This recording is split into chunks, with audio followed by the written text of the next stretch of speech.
જય માતાજી। આજે આપણે બનાવવાના છીએ આચારી કોબી વટાણા બટેટાનું શાક। તો બનાવવાનું સ્ટાર્ટ કરીએ।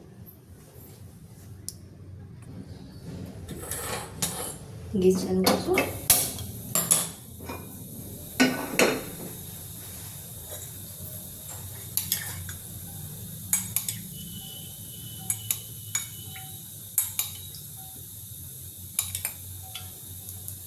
પાંચ ચમચી જેટલું તેલ લીધું છે।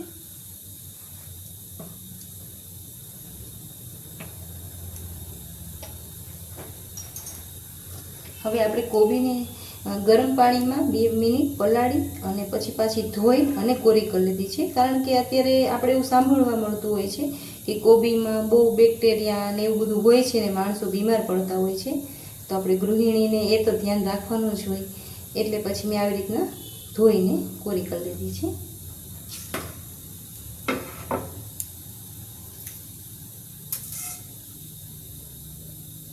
રાઈ ઉમેરીશું,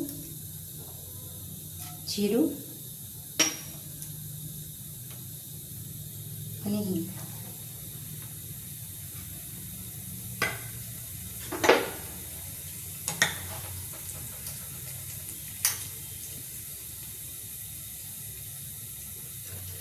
રાઈ મિક્સ કરવા દઈશું।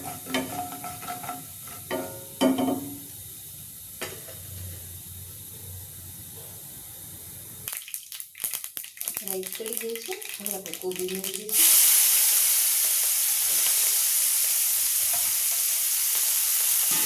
એક નાનો કોબીનો દડો આવે એ છે।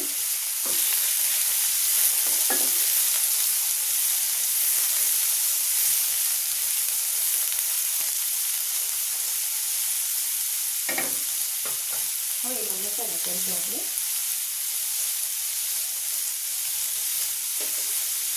હળદર, ગરમ મસાલો,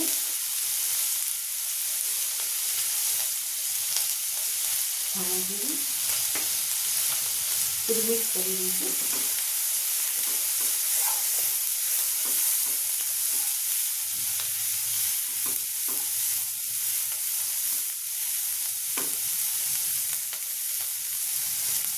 ગેસની ફ્લેમ ફાસ્ટ જ રાખશું।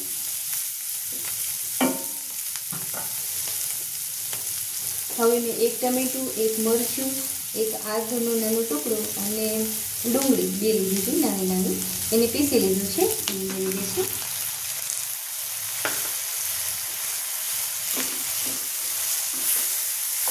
આપણે કોબીનું શાક બનાવતા જોઈએ છે, પણ એકવાર આ રીતે બનાવજો, બહુ સરસ થશે અને બાળકો પણ નહીં ખાતા હોય ને તો એ પણ ખાશે। હવે એને 2 મિનિટ આપણે ઢાંકી દઈશું।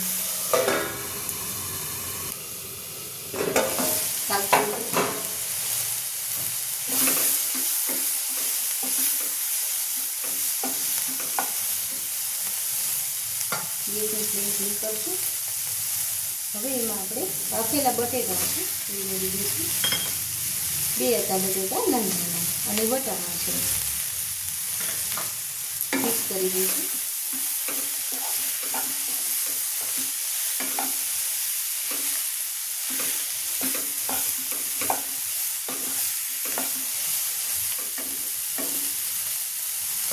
હવે આપણે એમાં લસણવાળી ચટણી છે પાણીમાં પલાળેલી એ ઉમેરી દઈશું।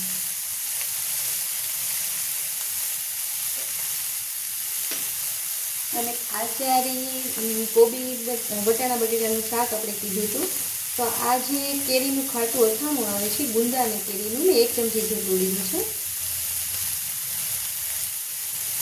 આનાથી શાકનો સ્વાદ એકદમ સરસ થઈ જશે। થોડું મિક્સ કરી દઈશું।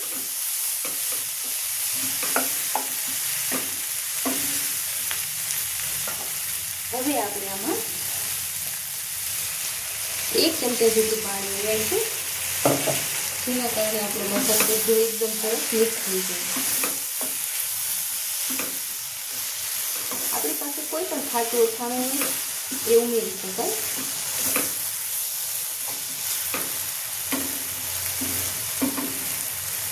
1 થી 2 મિનિટ માટે આપણે મિક્સ થવા દઈશું, સાથે ઢાંકી દઈશું।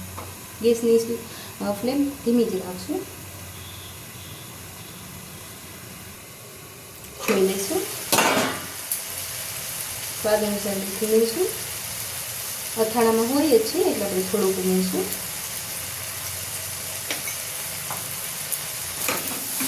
મિક્સ કરી દઈશું.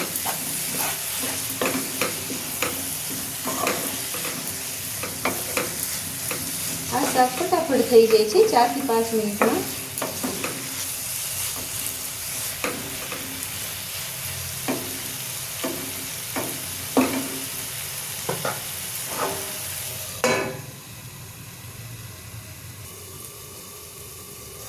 શાકને જોઈ લઈશું. તેલ છૂટું પડી ગયું છે. એકવાર મિક્સ કરી દઈશું.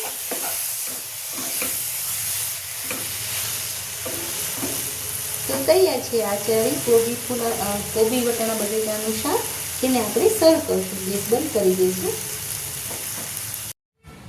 તૈયાર છે આપણું આચારી કોબી વટાણા બટેટાનું શાક, જેને મેં રોટલી, મમરા ગાંઠિયા અને વાલી છાશ સાથે સર્વ કર્યું છે. જો તમને મારી વિડીયો પસંદ આવતી હોય તો લાઇક, શેર અને સબસ્ક્રાઈબ કરજો. બેલ આઇકન પ્રેસ કરવાનું ભૂલતા નહીં અને મને કમેન્ટ પણ કરજો. જય માતાજી.